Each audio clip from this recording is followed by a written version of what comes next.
Good afternoon, everyone. Welcome, and thank you so much for being here at San Francisco Public Library. We're thrilled to be partnering with San Francisco Opera to bring you an afternoon with Sister Helen Prejean and Dead Man Walking. I'd like to start out with our land acknowledgement. The San Francisco Public Library acknowledges that we occupy the unceded ancestral homeland of the Ramaytush Ohlone peoples, who are the original inhabitants of the San Francisco Peninsula. We recognize that we benefit from living and working on their traditional homeland. As uninvited guests, we affirm their sovereign rights as First Peoples and wish to pay our respects to the ancestors, elders, and relatives of the Ramaytush Ohlone. With that in our hearts, I'll turn things over to Ryan Marchand from San Francisco Opera, and we'll all enjoy this wonderful program together.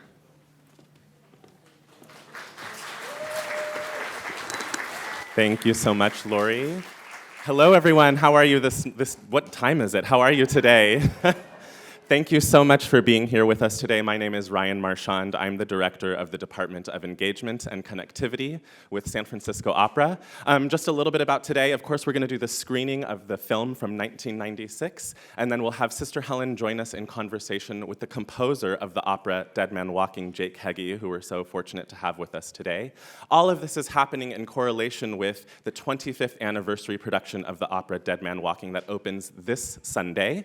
There is a coupon for $50 tickets in your program, so we hope to see you all there. And without much further ado, I want to, one thing I want to let us know is after we are joined with Sister Helen and Jake, we'll have a little bit of Q&A. So if you do have questions that occur to you throughout the program, there are note cards at the back on the table where you grabbed your program. You can write your question down on the note card and turn it into Lori, who just introduced me. And we'll take questions at the Q&A portion towards the end, followed by a little light reception in the lobby afterwards. So we hope you'll stick around and enjoy with us. And without further ado, the film, Dead Man Walking. Thank you.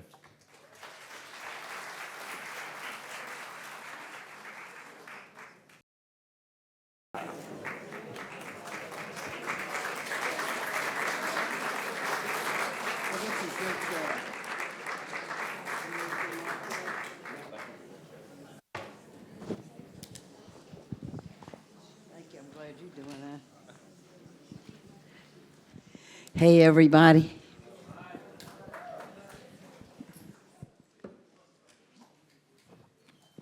All right, here we go. So exciting. Before we jump in and I officially introduce you to Sister Helen, I want to shout out a few special thanks. First, I'd like to thank Elizabeth Zitrin of the Ministry Against the Death Penalty and my colleague at San Francisco Opera, Cole, Thomas, and Reedus. Without either of them, today would not be happening, so a huge thanks to them.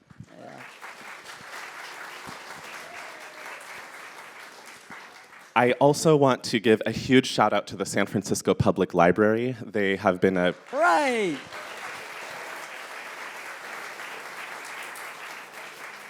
They've been a great programming partner of ours for years, and we love programming with them. Thank you so much, San Francisco Public Library. And if you're curious, the opera runs storytelling programs called The Opera and You, and our book clubs called Page to Stage with San Francisco Public Library throughout the year. So we hope you'll participate. A bit about today, for those of you who are not here earlier, we're going to introduce Sister Helen in a moment. Composer of the opera Dead Man Walking, Jake Heggie, will be joining us in a few. Yes, and he has another event to run to, so about 5 o'clock in about 55 minutes, he's going to peace out, and then we're going to close off with Sister Helen today. She's going to give us a little preview of her forthcoming graphic edition of Dead Man Walking. There should be a QR code to pre-order your copy in your program. And yeah, so and then afterwards we'll end with a little reception in the lobby. We hope you can join. Afterwards we'll be selling a few copies of Dead Man Walking, and Sister Helen will be signing copies, so you'll have a chance to meet her. Without further ado, I want to introduce the woman of the hour, Sister Helen Prejean. It's been such a pleasure to get to know you just a little bit over the past few weeks that we've been working together. And I've learned that you're a member of the Sisters of St. Joseph of Madai. You were raised in the segregated South, and moving to New Orleans and living in a housing project was a really pivotal part of your education, and you learned from people about racism and poverty, and that has been a really pivotal part of your life. And in that time that you were working in the St. Thomas housing project, you first began corresponding with Patrick Saunier, a man on death row. And since Sister Helen accompanied him to his execution, she has accompanied 7 other human beings to their execution, being murdered by the state. And throughout that time, Sister Helen has served not only as a beacon of hope, but as an instrument to fostering national dialogue around capital punishment and the abolition of the death penalty. Thank you so much for being here with us today, Sister Helen. Glad to be here. Glad to be here. So, Sister Helen, one of the reasons we immediately thought about the library and why we love working with the library is because both the opera and the public library really believe in the transformational capacity of the arts and humanities. Yes. We really believe that this is a place where transformation and redemption can happen. And so that's the lens through which I want to explore Dead Man Walking and your journey with the story today. I want to talk about transformation and redemption, humanity, justice and healing through that lens of art and expression. Just a few light things to cover today. Perfect. Ready to go. Boy, have I got stories. I know you do. That's why I'm so excited for today. And I'm really excited today to talk about your artist journey. And there's a great aria in the opera we'll listen to a little bit later called This Journey. But your journey as an artist, I don't know that, have you ever called yourself an artist, or is that a path that you ever saw yourself on? Nope. Catholic nun teaching in a Catholic school. I love teaching. I wasn't one of those mean nuns slapping people with rulers. That's out there. I know people, it's out there. Love teaching, even middle schoolers. I still have contact with 2 of the boys to whom I taught English and religion. One's a lawyer and one's a librarian. So anyway, this whole thing for me, the aria in the opera is perfect, my journey. In some ways, I feel like I fell down this laundry chute because, first of all, I awakened that an essential part of the gospel was justice, not just being charitable to people around you. And as Ryan mentioned, I grew up in the segregated South. My daddy was a successful lawyer. We had the big 2-story house. We had the servants' quarters in the back. Everything was segregated. I was never with black people except as our servants. And that awakening, that what the gospel, all the deep spiritual traditions are finally at the heart of it is, we are all human beings together, called brothers and sisters, and we should not separate from each other. Executions are the ultimate separation. Disposable human waste, killed. So my world, I think we're going to have a time for questions after. Yeah, we will. Or maybe you're just hot and waving your hand. We'll We'll get to you later, promise. We'll have some note cards people can write their questions on. Okay. Our colleague Lori from the library here can take your note cards with questions, and we'll get those afterwards. Right. I could see you interested. Okay, wait. So what happened is, it's about waking up. Excuse me, but God bless Pope Leo. He just redeemed the woke word. Did y'all hear what he said? He said, what is wrong with woke and being awake when so many in society are sleeping through the suffering of others to be awake? So the third book I wrote is called River of Fire, and it's about waking up. And when you come to a library and things like we're doing, you're talking about it being transformational, we wake each other up. And we do that by being in community, just what we're doing today. So the story of Dead Man Walking, the books are out there, and it's the 13th, was the anniversary of the 20th year, and it has an aftermath in it of Susan Sarandon writing about her experience of being me in the film, and Tim Robbins writing about her pestering the devil out of him till he read the nun's book, because she got it first. I call her the midwife of the film, because she recognized when she read the book that we needed another kind of film to take people over into both sides of the suffering. So when Tim was writing the screenplay of Dead Man Walking, which happened very quickly, hardback came out in 93, 80% of the American public said they supported the death penalty. Paperback came out in 94. Susan reads it in 94. By the end of 95, we have a first-rate film nominated for Oscars. Susan got one. By the end of 95, and in 96, we're there at the Oscars with 1.3 billion people in the world watching and hearing the words Dead Man Walking for the first time. And Bruce Springsteen got to sing his little song and all. Whoopi Goldberg happened to be the MC that night. And when Bruce comes out to do Dead Man Walking, she said, Bruce. She didn't follow her cue cards at all. Because if you know Whoopi Goldberg, she ain't going to follow no cue cards, right? She goes, Bruce, first you did songs about homeless people, jobless people, and now you're doing a death row inmate? Bruce, you got to lighten up. Everybody would, of course, a big roar of laughter. And so anyway, I'd never written a book before. I resisted writing a book because I'm from Louisiana. We talk to each other. I mean, you go in the backyard, you're going to have 3.5 hours with somebody eating boiled crawfish and beer. I mean, we talk to each other. And I kind of thought of a book kind of as a little passive thing. It just had to sit there quietly on the shelf, you know. What was it that kept gnawing at you, that urged you, that called you to write it, even if it was something that you were sort of doing reluctantly? Well, so immediately when I came out of the execution chamber after watching this man electrocuted to death, first thing I did was throw up in the middle of the night, then began to talk to people, give talks. Then I started writing so that I could get the story out, and then so I wrote little articles, got them out, and then I got an invitation to publish a book. It was somebody in California, as a matter of fact, birthplace of the gods. A lot of stuff happens here in California. Yoga started here, organic gardening started here, the credit card, the hula hoop. And you're a leader in the country now in shutting down the death penalty. And we hoping Gavin Newsom does the right thing and right. So California. Yeah, okay, great.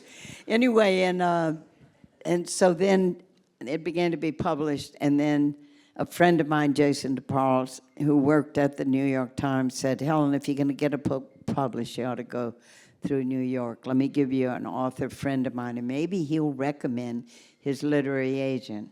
And that's what happened. I sent it to Bill McKibben. Maybe you know of him, his work for The Planet. He read it. He recommended me. Gloria Loomis, Watkins Loomis, she knew Jason Epstein, managing editor. Look what a miracle this is. I'd never written a book before.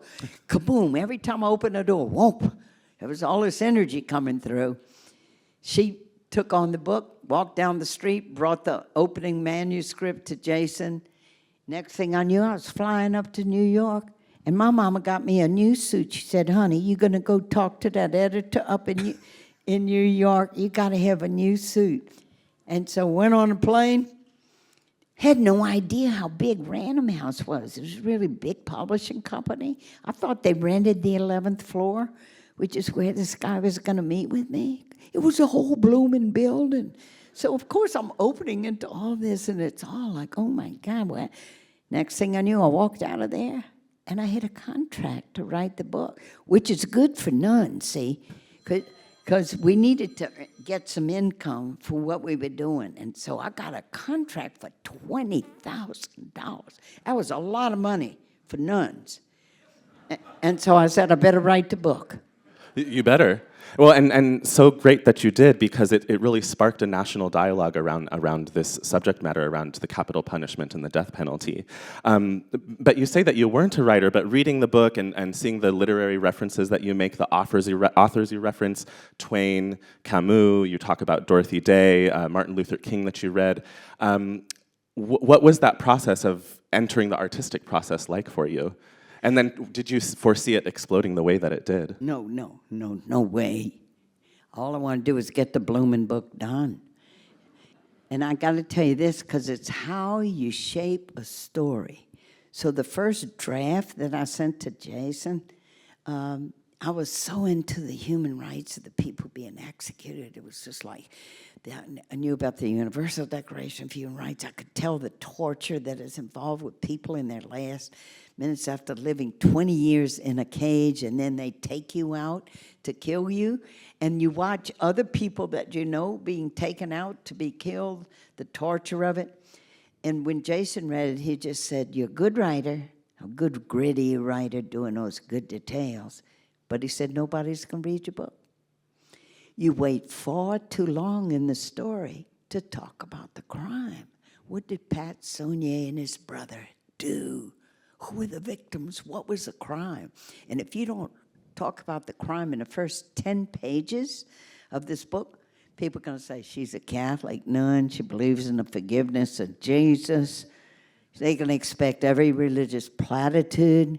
You got to get in there, bring them into the killing of 2 young teenage kids in a sugarcane field by 2 men where they are found shot in the back of the head and their lives ended. And the girl, Loretta Bourke, had been raped. And there you have it. So in the first 10 pages, and that's the way the movie's shaped, that's the way the opera's shaped. In fact, the opera is so strong because in the prologue, everybody's going to witness 2 young people being murdered. You start with the murder, so you're not using any moral energy. Who did it? Who did it? Is he guilty or not? You know he's guilty, and you don't like him. In fact, you hate him. He won't take responsibility. And so here we go. And that's the way the book got shaped. Put it out there. Tim really helped, Tim Robbins, because I knew when that movie came out, because the book came out, it was kind of bumping along. Well, it didn't just bump along. It was nominated for a Pulitzer Prize. It was a New York Times bestseller. Well, it's a good bump. It was a good bump. It spent 31 weeks at on the New York Times bestseller list. It was translated into 10 languages. And so you had that happen. I love people that do their homework. And then suddenly it's being turned into this film with these names like Tim Robbins and Susan Sarandon. What did it feel like to see your message and your gospel spreading?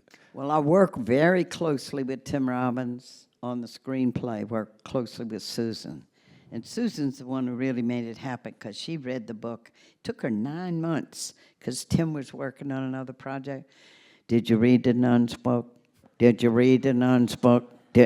He probably wrote the screenplay for Domestic Tranquility, but when he wrote it, he said it was the easiest screenplay he ever wrote because the way the story was set up, there's the crime, there's the awful suffering of the victims.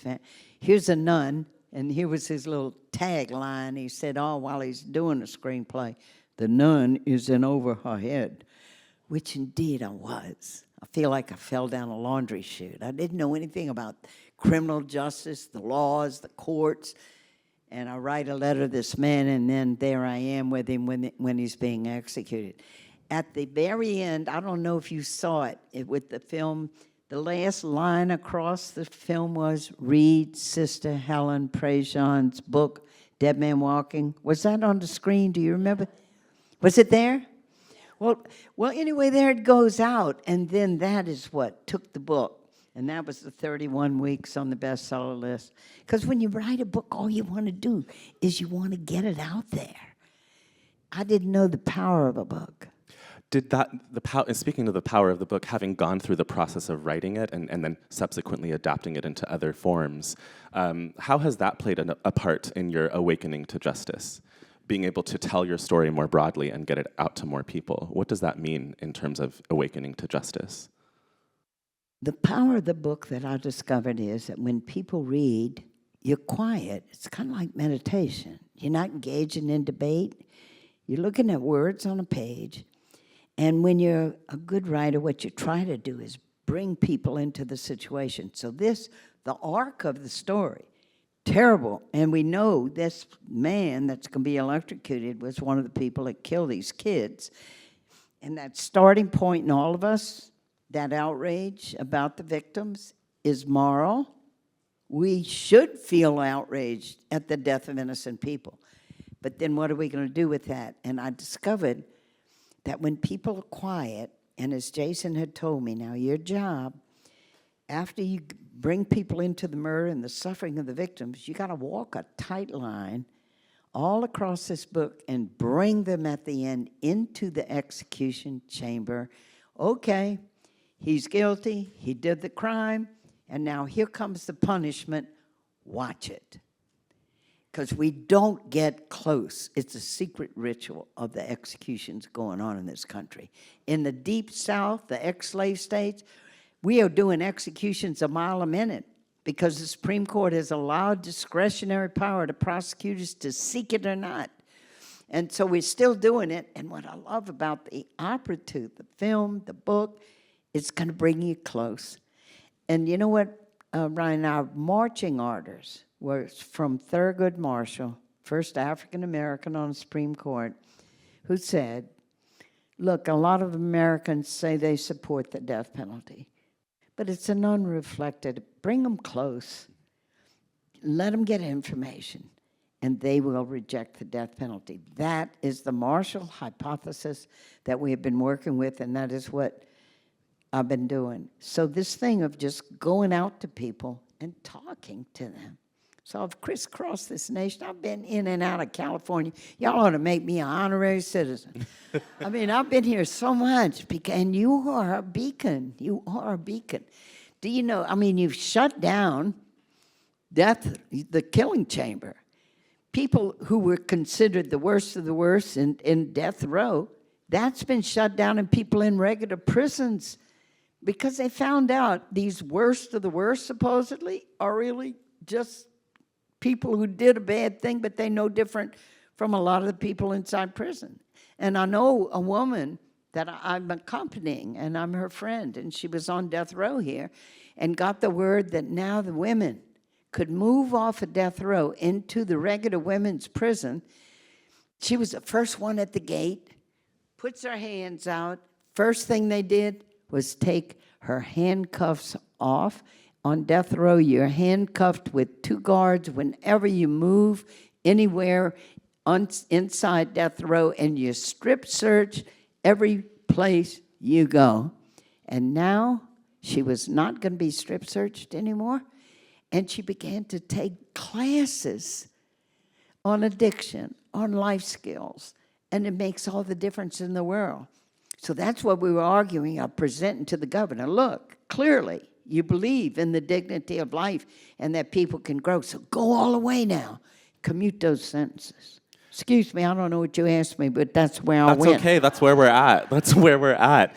Where we at? Well, you talk a lot about how this is something that happens so in secret, and that's why it's such an important thing that this story continues to live on in your memoir form, in the film form, and then we also have the opera. So I'm going to take this moment to introduce the composer, a dear friend of yours, Jake Heggie. He is argued by some to be the world's most popular 21st century opera and art song composer. His opera, Dead Man Walking, which premiered here at San Francisco Opera in 2000 with the libretto by Terrence McNally, has gone on to be the most widely produced contemporary opera in the world. It has had over 80 international productions. Jake is prolific, and the list of accolades on his resume is quite impressive, but what I've felt really impressed upon me in the past week or so is how generous and gracious he is and giving of his time and spirit. He mentors young artists, and he's just begun a post at the San Francisco Conservatory of Music on the composition staff. So we are incredibly honored and fortunate to be joined by the composer of Dead Man Walking here today, Jake Heggie. Welcome. Hey, Jake.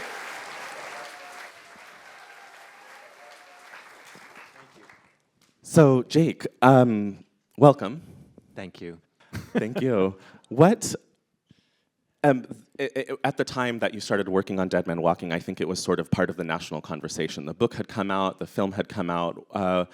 You had talked to Terrence McNally about embarking on this. What was it that really drew you to the story?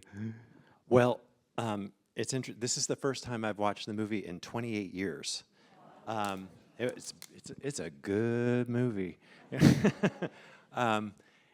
When I was working on the staff at the San Francisco Opera in the PR marketing department, I was a writer. That was my day job while I was writing art songs for singers, and they were doing them all over the world, and Lotfi Mansouri, who was the general director at the time, he wanted to get Terrence McNally to write a libretto.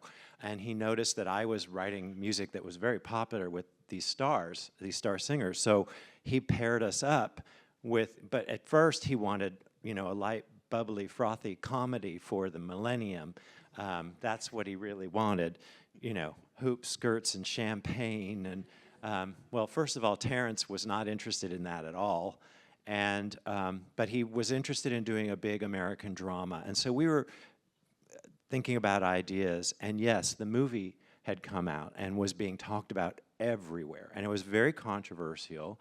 And actually, I don't know if I've ever told you, I avoided going to see the movie because I, like a lot of people, had only ever thought about this in the abstract and kept thinking, yeah, if someone did that to my loved one, I might want to kill him myself. You know, and so I didn't want to feel manipulated or you know, drawn into something that I didn't. Anyway, it was difficult, like a lot of people, I'm sure. And so I kept thinking about it in the abstract. And when Terrence suggested Dead Man Walking as the story for our opera, I just immediately knew it was the right thing. I thought, if I'm struggling with it that way, other people are struggling it with that way, and the way to work that out is in the arts. And I was on fire with it right away because I knew it had emotion big enough to feel an opera house. I knew that it had compelling characters, compelling drama. And that very day that he suggested it, we went to his hotel suite and we had the VHS because it was 97, so it was already on VHS, and we watched it in his hotel suite. That's the one and only time I watched the movie because I didn't want to be unduly influenced by the film too. I knew we were going to create something for the stage, but it was just, it confirmed that it was absolutely the right project, and good for Lotfi, he recognized it too and immediately went, you know, we sat to tell him what our idea was, and he was expecting this comedy.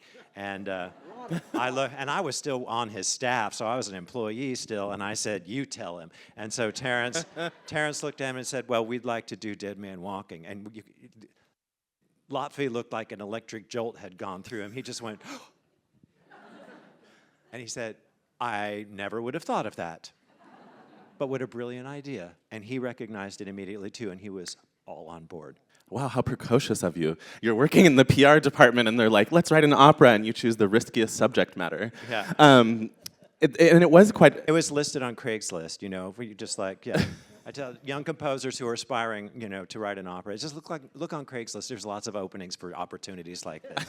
I'm being facetious. Thank you. So all of a sudden, you're in the PR department, and you're writing songs for singers, and then suddenly you're like thrust into like the height of the opera world. You're rubbing elbows with Lotfi Mansouri, people like Frederica von Stade, Terrence McNally. What was it like to find yourself suddenly in that space and really trying to bring, like you said, a really, especially for the time, opera isn't known for producing contemporary operas in general, and then opera tends to shy away from more controversial subject matter. So what was it like to suddenly be thrust in this position and trying to shepherd this story to fruition?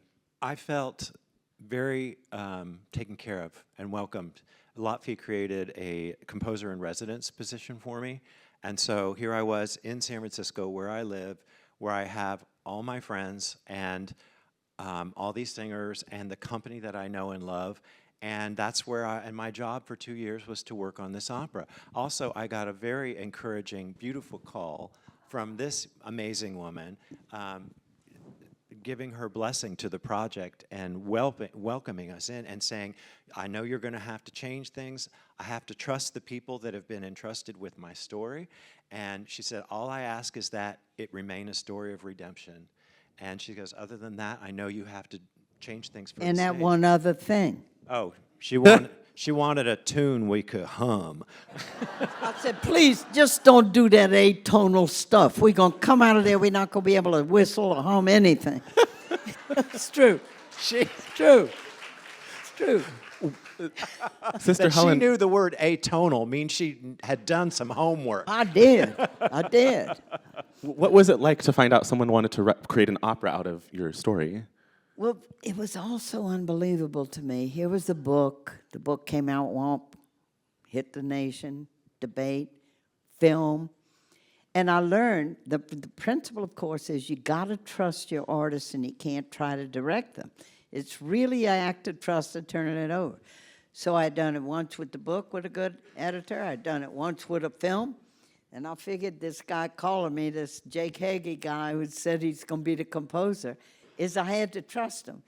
And when I talked to him, I knew right away that I could trust him. And I was not disappointed. And I'd say Terrence McNally, too, he just had a vision. I don't know how many of you have seen the opera or Go to the experienced opera. It's a brilliant libretto, the way he set it up, because he told me right from the beginning, he goes, look, I've never written a libretto, I write plays, but what I want to do is inspire situations and language that inspire music, because the music has to lead us. That's what an opera does. If you have to depend on every single word to get through an opera, that's not the point. The point is to go deep into the emotional complexity of it, to have clear characters and situations so that you're open to the different sides of the emotions that we're dealing with. And he did that brilliantly. He also loved opera. He wrote about it a lot in his plays as well. But I was gifted with an amazing conductor, Patrick Summers, an amazing director, Joe Mantello, who has done a lot on Broadway since, including Wicked. He's done a lot of big projects. But I was in very good hands, and the cast was beyond. And remember that forum we did in San Francisco before the opera? And Terrence McNally had never done an opera before. He did plays. And he talked about the difference of play. You workshop the play, you workshop it, work. Opera, he said, you get it ready, you got a whole orchestra, and you blow it out of a cannon. Yeah, right. And hope it does well. Yeah, new operas are basically shot out of a cannon at the audience. We don't get long previews like Broadway shows, out-of-town tryouts, time to rewrite.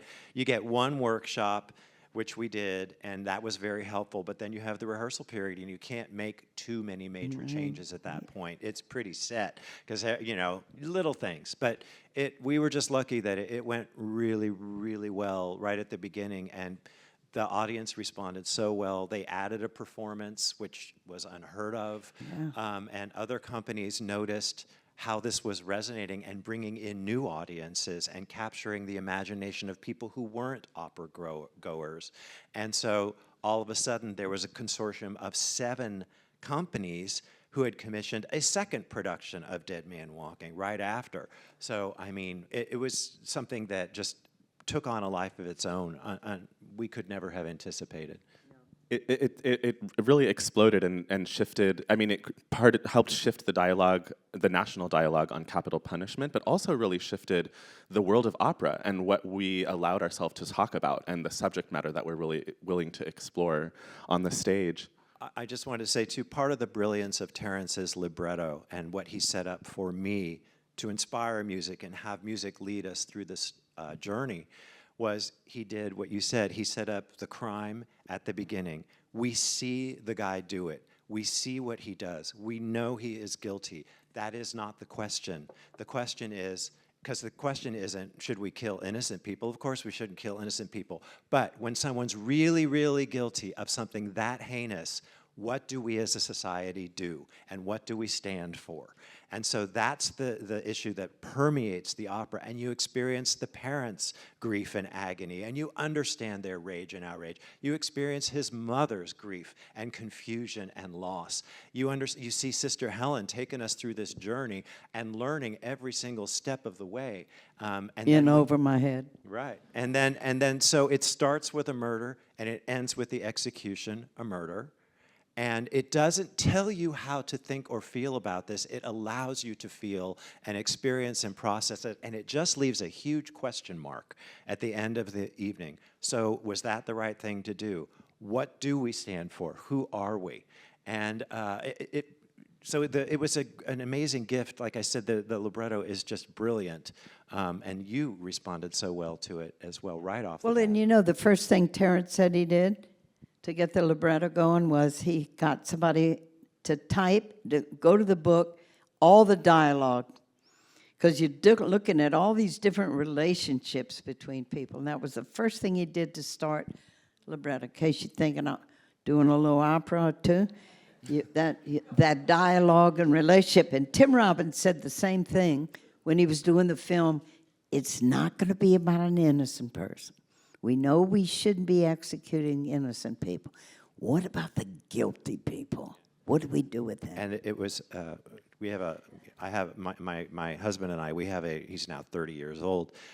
He was, a little kid at the time, and he asked me what I was working on. And I told him, that this, a little bit about the story. And I said, so this guy killed these people, so now the government is going to kill him. And then he said, okay, so then who kills the government? Because it didn't make any sense to him. If you're killing this person to prove that that killing was wrong, then who's going to kill him to prove that that was wrong? And on it goes. Yeah, there you go. I mean, that actually happened, too, with a 7-year-old Patrick Quigley. This is in the story of Dead Man Walking. Bill Quigley, his father, took these cases on death row. And Patrick was going through this time in his life where monsters were everywhere and under his bed at night. So Bill and Debbie Quigley would take turns sitting by him, and Bill had the case of the man who was about to be executed. And Patrick said, well, what did he do, Daddy? He said, he did a terrible thing, Patrick. He killed the man. And he said, well, what are they going to do to him, Daddy? He said, well, they're trying to execute him. We're trying to stop the execution. And that very question, seems that's the question sons ask their fathers. Well, then, Daddy, who's going to kill them for killing him? And there you go.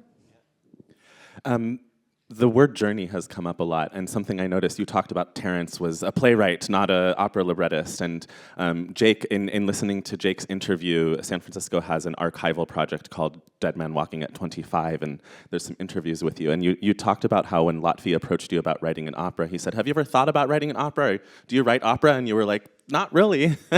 And similarly, Sister Helen, when I asked you, did you consider yourself a writer? Are you a writer? And you said no, but there's these things that you find yourself being called towards, and that's such a through line in the aria, This Journey, and it really encapsulates sort of this reluctance or this unwittingness, but you're still moving towards it. And so I want us to take a listen to an excerpt from This Journey. We're going to cue that up really quickly. This is, we're listening to Susan Graham from the 2000 world premiere production of Dead Man Walking, singing This Journey, playing Sister Helen and talking about her struggle to awaken to justice. And she's in the car driving to Angola for the first time. That's when she sings this aria.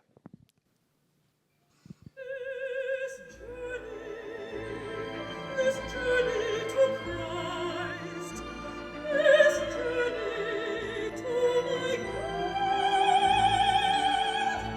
this journey to myself, to my Jesus.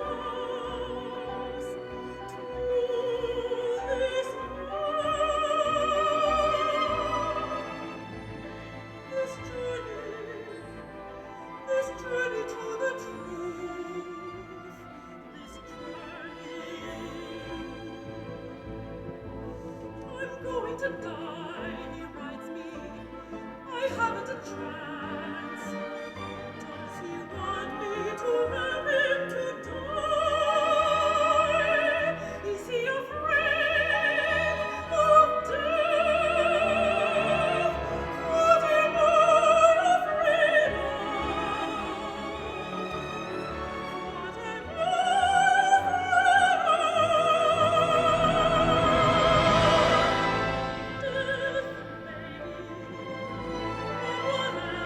What am I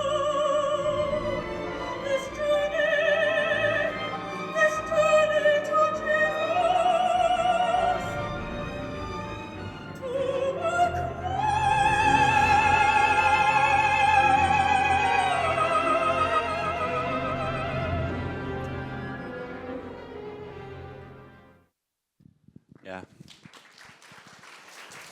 And the last lines of it, make me wise. Yeah, at the end, she says a prayer right when she gets to the prison. Dearest Jesus, Make make me me strong, make me wise, make me human. Right. Amen. Yeah. It's really touching. When I heard that the aria of my character was going to be my journey. I went, perfect. Because it is still unfolding for me. It's still Well, happening. and towards the end of the film, when you say to Mr. Delacroix, it's not just faith, it's work. Now, Susan gave us that for the film. And because she really got with victims' families who had been through this. And I know the woman that she talked to whose little daughter had been killed during a camping trip in Montana. And she said, well, I don't have your faith. And she said, it's work. And faith is work because it's a cooperation with the present moment of embracing the reality of life and going on. And so that's where that came from, Ryan.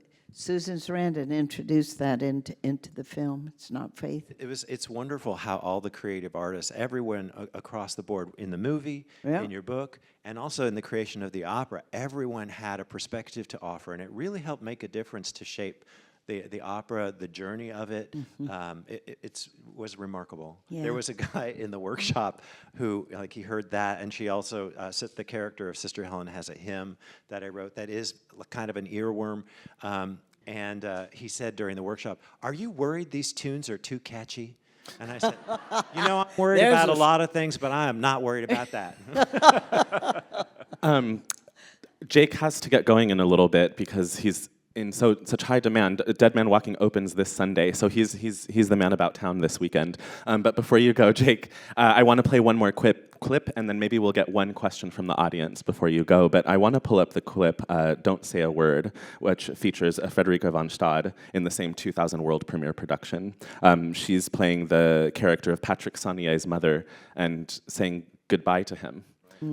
In the opera, his name is Joseph Desrochers. Oh, thank you. And it's the night of his execution, and he is, in the opera, he's torn because it's getting late, and he is going to tell the truth to someone. He's got to, he feels he's got to. Sister Helen's been pushing him, his mom is there, and yet she will not listen to him. She will not listen to him. Like he tries to get going, and she just doesn't want to hear it because she said, I believed you. I've always believed you.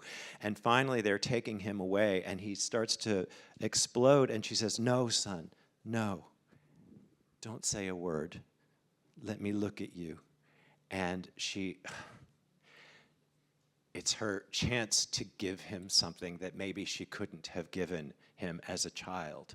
It's something loving that she can leave him with without, she actually doesn't say the words, I love you, until after he's gone, which gives you a clue, too, to kind of what he grew up around. But in this moment, she gives him a gift that he can take.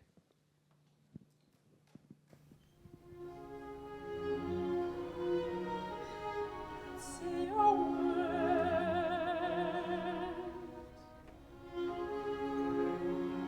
Let me look at you. See, I'm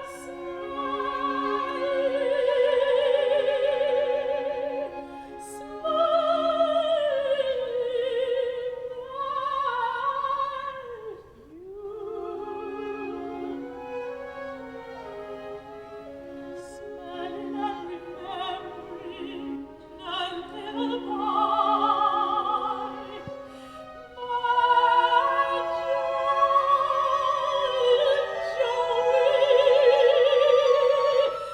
How you love to swim and splash around in the water. All the funny tricks you do. Remember,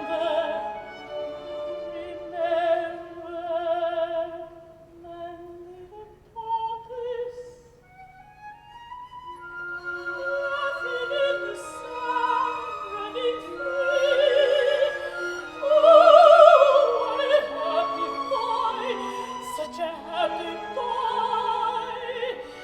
I remember. As our questions are coming up, Jake, there's so many musical influences and styles in your composition, jazz, blues, Americana. How did you factor that in, and how did you also factor in the fact that you were writing about real circumstances, real people who existed or do still exist today? I used my imagination. I was actually offered to go to Angola and go into the death chamber, and I said, you know what, if I do, I won't be able to write a note. I need to be able to just use my imagination, respond to Terrence McNally's libretto, empathize with these characters, and listen to them, and they will tell me how it should go.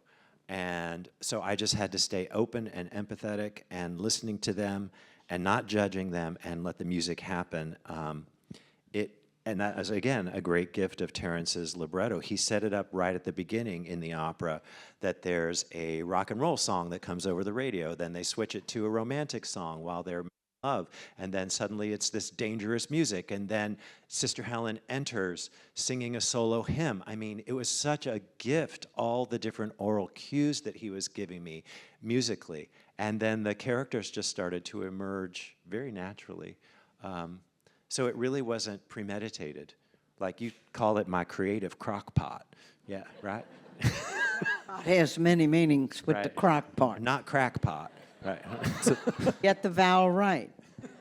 So it sort of revealed itself to you. Absolutely. By And listening. I had never written a big opera before, and I'd written a lot of songs and other things, but it just flowed so naturally. I knew I was doing the right thing, and it was exactly what I should be doing in that moment. And it literally opened a door to a career I could never, ever, ever have imagined. I've written now 10 full-length operas on all kinds of subjects and stories, but I tell you what's at the heart of it that I learned with Dead Man Walking 2 is most great operas that exist out there have a social justice component. Very, very interesting when you really look at it. Even comedies have a social justice component, and that has permeated my work, absolutely. We're so grateful for that. An audience from the question, someone asks, what was the hardest thing about creating this opera? Just one. Pressure. You are no pressure. No, you just got the nun living, looking over your shoulder. She didn't look over my shoulder, though. She was just open and she sent me all these cassette tapes of her singing and talking about music. I have them, too. You can hear those recordings Five on... cassettes. Yes, you kept sending me music. It was wonderful. Anyway, everyone was so supportive. It was daunting, to be sure, but like I said, I was home. I had a residency. Terrence was incredibly supportive. You were incredibly supportive. I was writing for my friends. I had the opportunity to work with the Adler Fellows to try it out. There was a lot of controversy about this commission, that why this composer who had been the PR guy, why is he getting this opportunity? But I was blissfully unaware of all of that noise. They kept me very safe and protected so that I could just explore and create. So yes, the whole thing was daunting. It's a massive undertaking. But we didn't have a lot of time. I mean, operas usually take 3 to 5 years. He wrote the libretto, first act in March of '98. In the fall of '98, I had the first act piano score. Then he wrote the second act libretto, and by June, or probably earlier than that, probably April or May, I had the second act. And then we did a workshop, and then we did revisions, and then I orchestrated the whole thing. And that is light speed for a project anymore, But it was just the right thing at the right time and the right story. And I was literally on fire with it. I could not, I cried a lot because I empathized with all these characters. But so it was daunting, but it was right. Like I said, you got to do the hard work, right? That's right, brother. Jake, last question for you before you have to head out. Have you ever considered dramatizing the story of Sister Dominique, the singing nun? Have I ever considered what? Dramatizing the story of Sister Dominique, the singing nun. I It's a don't know question who from that Miles. is. Who's Dominique the singing nun? Dominica, Nika, Nika. There you go. Hey, sister, you here? Now I'm going to learn all about Sister Dominica. All right. I've been asked about a lot of different subjects. You can only imagine. People pull me aside all the time. I have a great idea for your next That's opera. really? Oh, I have some doozies. Oh, yeah, Like one of the worst was recently, like not that long ago. Oh, I have a great idea for your next opera. There's a new book out about Rudolph Giuliani. And I went, oh, no. No. Live there for 3 to 5 years of your life? No, it has to be something that inspires everybody for all those years and actually interests other people and audiences, you know? And you want to live there for 3 to 5 years, right? Well, Jake and Sister Helen, it's now 25 years that this story has existed in the operatic format, and we're celebrating that anniversary this Sunday. And I know all of you are going to be there and come see it during its run, because there's $50 coupons in your programs that you can use to redeem discounted tickets. So when all these fine people come to the Opera House, do you have a particular takeaway you hope people come away with, or as you've mulled over this story for the past quarter of a century, what do you hope people experience when they see the opera? And I just hope they feel changed and touched the way we all were. The magic about opera, just like here today, is that it is about community. It requires a community of people who have sometimes very different belief systems, very different opinions. You are in an auditorium with sometimes up to 3,000 people at the Met, maybe up to 4,000. And you don't know all these people, how they voted, how they feel about issues that are important to you. But now you are united with a human drama and experience. And now there's something you have to talk about and to share opinions and space. And that we need desperately. And that's why I believe in the arts. I believe in the power of opera, because it is a musical transformation for all of us. And a single performance of opera is a miracle. Every single time it happens, it takes hundreds of people working at their top level to make it happen. What you see on the stage sometimes feels so organic and natural, you can't imagine it happening any other way. That's because all these people are working at peak level, and they're following the conductor, who is determining the pace of the entire afternoon or evening. And yet you are there, part of a vibration, because there's nothing amplified. This is all coming at you, acoustic voice. It's just miraculous that it happens at all, but that it continues to happen, and it can continue to transform us. I hope people just stay open to the possibility of feeling differently about something, about having a different perspective on a human experience. That is the magic and power of it. And music takes us to places of our heart we don't even know we have. The only suggestion I'd make is that they, in the Opera House, need to create these safety belts for people to click on, because you are going to go on a journey. Promise you. So you're going to keep talking to Sister. I'm going to keep talking to Sister Helen. Thank you so much, Jake, for joining us. Jake, A round of thank applause you. for Jake. Go get them. You were great. It's good. See you.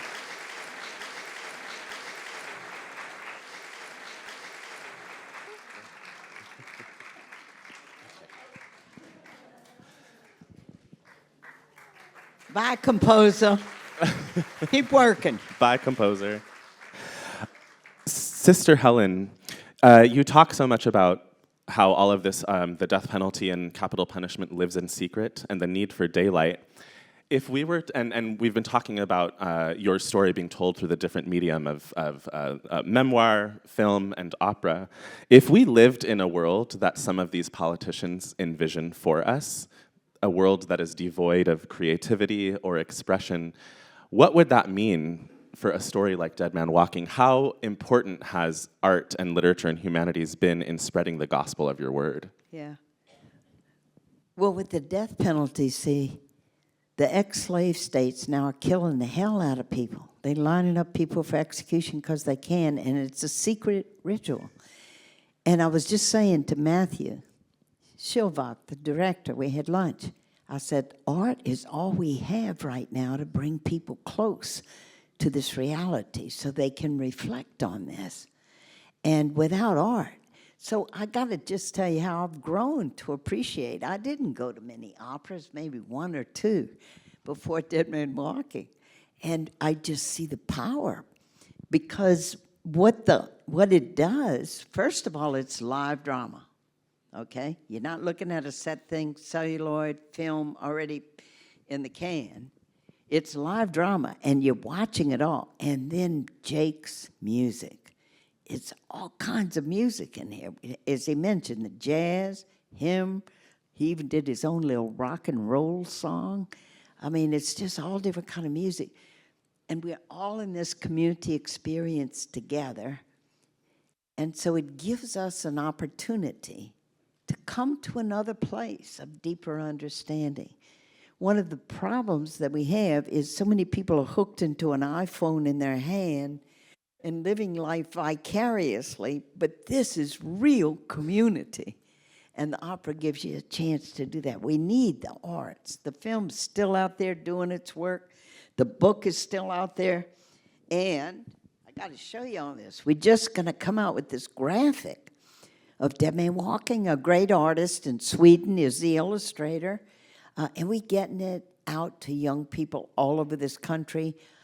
I'll be out there signing books. Anybody got a connection with a university, come to me, because I want to get this book out. What we're doing is getting donors so we can put it in the hands of young people, because we need young people in the next wave for human rights in this country. And I have just, I think, one more question for you before we transition to some Q&A. In terms of this graphic edition of Dead Man Walking, what do you think, what do you think a visual medium has to offer this story? And how do you think this will help young people awaken to justice? Yeah, if you go into Barnes & Noble or any bookstore, there's huge graphic section. Because, and there's an art form in the way that you do a graphic. Like when a reader turns a page, there's this thing called the gutters. And so you have a picture, then you have that little blank space like the alleyway between it. And that's where the reader is using her or his imagination about what they think happens that comes next. So it has a dynamic in it with pictures that make it graphic, that grabs you. And we want to get that into the hands of young people. That's different from the experience of just reading text. But you know, the whole thing of reading text, sometimes a text reads us. So you take our Supreme Court justices, who usually have had privileged upbringings, and so here they are in the court, and they look at the words of the Eighth Amendment: you will not practice cruel punishment. And they go, well, look at the crimes they did. No, this is not cruel to kill people for their crimes. How can they do that? How do human beings interpret text? We're always interpreting life. We interpret events, we interpret people, we interpret text, and we bring it, our own life experience into it, and sometimes it changes us. I mean, in a spiritual life, when you meditate, and there's something called Lectio Divina, reading in the divine presence with things, sitting quietly and letting the words, like I read the words in the Psalm, truth springs up from the earth. And suddenly I get it. It comes up from the people. The Catholic Church changed its teaching on the death penalty, that it can never be allowed. You can never give government that absolute power over life, because it sprang up from the people, the experiences of the people, just saying, look how this thing's happening, and it's making a lot of mistake. And that's how our democracy works too, from the experience of the people. So I think I started out in all this really naive. I didn't know a lot. I learned as I went. But I've always trusted people. I just have, that we have good hearts. And if we can be brought close, that's how we abolished slavery. It's how we gave women the vote. Now we're in this reactive stage right now. But this too, truth will spring up from the earth, and that's us, the people. And if we didn't have the arts to keep waking us up, I don't know what we'd have.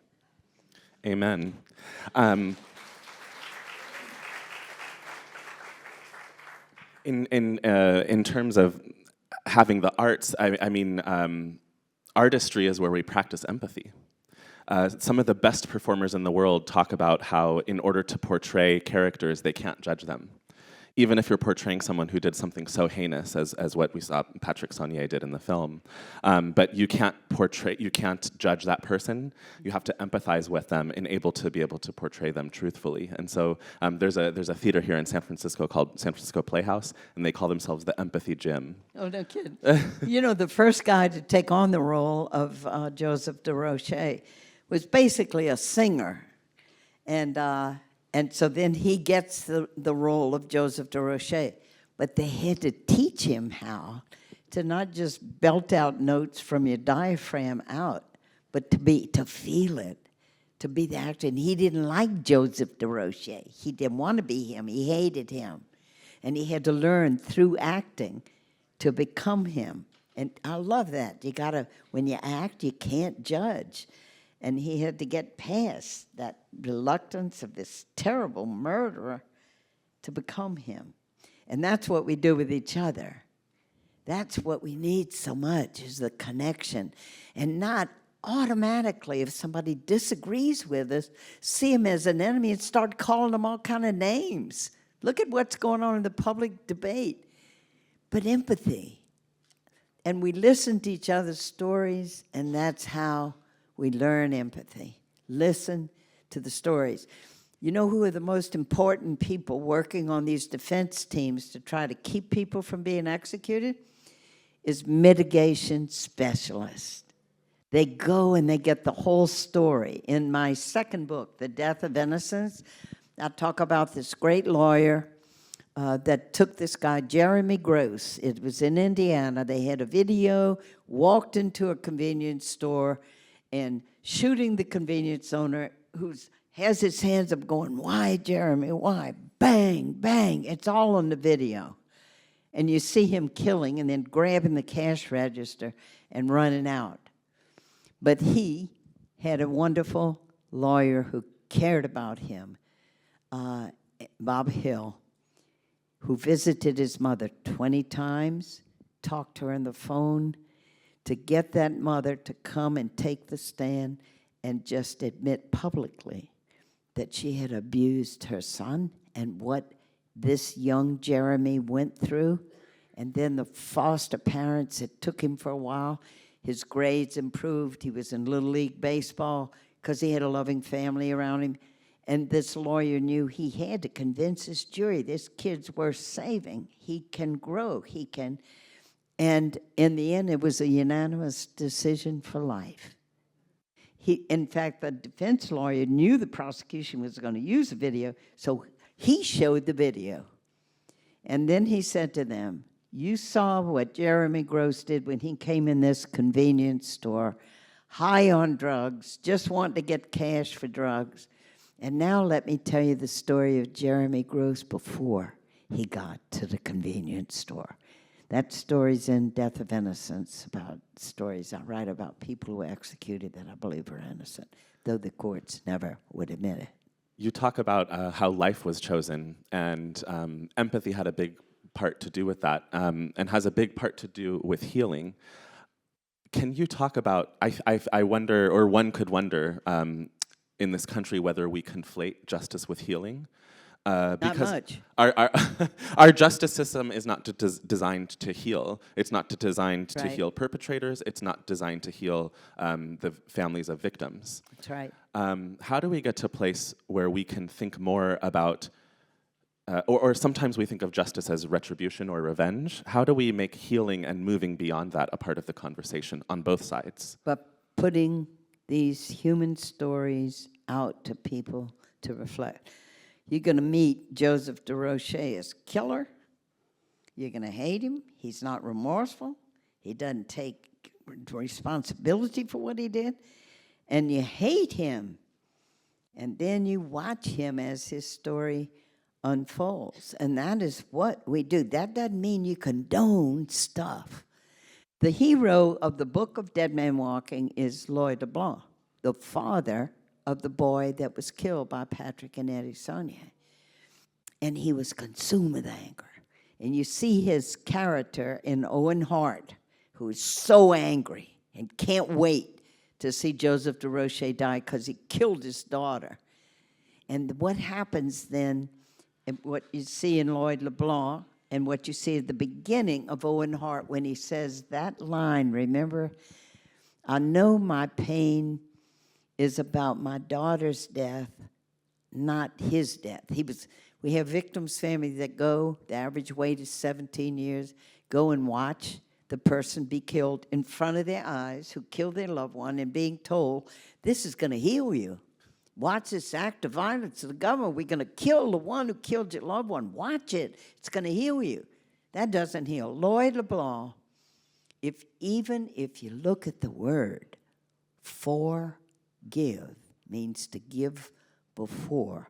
And he was consumed with anger, but he noticed what it was doing to him. He was yelling at his wife and making her cry, and he couldn't relate to his daughter. And so we're going back and forth, and we become friends. We go and pray together in this little chapel. And then one day he said to me, then I realized, stop. They killed my boy, but I'm not going to let them kill me. And forgive means you give before. You don't let the integrity of your own life, your love for people. And we experience this in little ways. We hurt people, they get hurt. People we love get hurt. And a big thing in our hearts, the starting point almost always is, I want to get even. But what happens to you in the process when we get consumed with anger and just want to get other people? And all that is present in this story, and it's about murder, but we experience it in many ways in our life. So healing, you see corrections facility, and it's throwing people away for these impossibly long sentences. Louisiana incarcerates more people than any other state, and we incarcerate more people than any other country in the world. We throw people away. But the joy of my life is I get to meet with people and meet them as human beings who are considered disposable human waste and see that spark of humanity in them and to see how they can change and to recognize my own privilege and protection that I've been given. It's not I'm so blooming virtuous. It's just I've been blooming protected and resourced. Yes. Poor guy. That just reminded He asked me one question, I'll go on for a half hour. No, it just reminded me of what Jake said about feeling so protected in the process Here comes some of questions. making the opera, Yeah. and how significant and important something like protection really is, and how far it goes. Who was one of on Wednesday we did a talk at the Sidney Goldstein Theater, and Natasha Minsker of the California Anti-Death Penalty Coalition talked about an inmate who was on death row, who, when in his final moments, was being asked, do you need anything? Do you need anything? Do you need anything? And he said how, if only I had been asked that when I was 4 years old and not when I was on death row. All right, let's get to those questions. Let's get to some questions. You were speaking about, I guess in the book, it's Vernon Harvey or Mr. Delacroix in the film. Someone wants to know if you still have a relationship with Mr. Delacroix. They're interested in his journey and your relationship with the victims' families. Yeah, well, they have all died, a lot of time. The Harveys, who are the second story, Robert Lee Willie, who was really a tough guy. He had a swastika tattooed on his arm, and he had participated in the killing of Vernon and Elizabeth Harvey's daughter. And I tell you about that relationship in the story, but they've all died. But before they died, with Vernon and Elizabeth Harvey, I was able to have a friendship with them. It was really nip and tuck. And with Lloyd LeBlanc, he's died too. A lot of them have died. So I don't know if that answers the question or not. Is there more needed? No, I think people are just curious about being on both sides. Yeah, sure. And having to navigate that.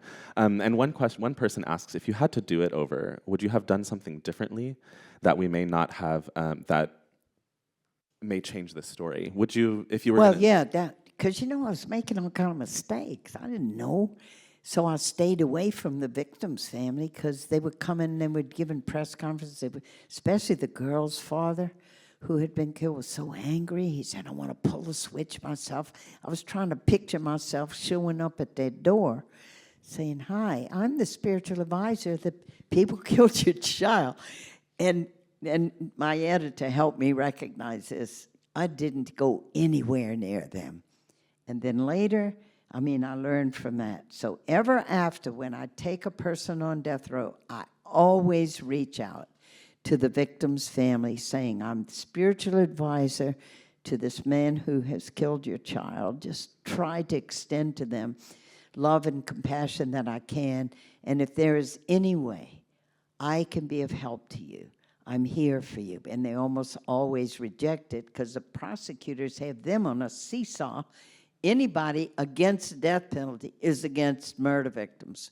So, but other victims' families I've been able to befriend and accompany in different ways. That's beautiful. Someone wants to know, based on your experience as a sister with persons on death row, what words do you have for those who suddenly experience solitude, either intentionally or by force? Who have experienced solitude? What? Solitude. Anyone who maybe is forced into solitude by circumstances outside of their own control, or anyone who finds themselves in deep solitude. Do you have words for them? Well, let's talk about suddenly your hands are handcuffed behind your back and you're thrown into the criminal justice system. And you walk into a prison where the guards look at you with suspicion. In their training, they're told they're going to try to con you. And you are in this foreign world where there's no love or compassion for the most part. And then miracle stories that happen of friendships that can form between two prisoners. Miracles happen like Eddie Saunier in the story of Dead Man Walking. He's Cajun. He never got to eat boudin or good Cajun sausage. And one day in the prison, one of the guards who knew him brings his own lunchbox, said, hey, Saunier, come over here. Opened up his lunchbox. And there was this very special kind of Cajun sausage called boudin. And he gave it to Eddie. So it happens. But this kind of solitude is that you are alone. One rule in prison, you never let anybody touch you. Even when you get into prison, you never let anybody give you a gift because, they have slavery, like sex slaves. They own you, and they can loan you out. There's just all kind of things that can happen to you. I knew maybe the main thing in going to visit the prisoners was that they knew I'd be faithful and I would keep coming back and they could trust me. And that the gift of presence is maybe the best gift we give each other, anybody. We're dialogical. We're made for dialogue. And solitary confinement, people start going crazy fast. And you just think, you put in a room, you don't have a book, you don't have a phone, you don't have anything. And because we're made to be with each other like we're doing today. Anything else? Yeah. Do you know of any direct connection to your book or position on the death penalty where policy was affected and changed because of either your book or any of the iterations? Well, one of the things that happened, and this is the gift when you put a book out there, we had ongoing conversations going back and forth in New Jersey, and they finally did reach a point that they had it was up before the legislature to repeal the death penalty, and they did it.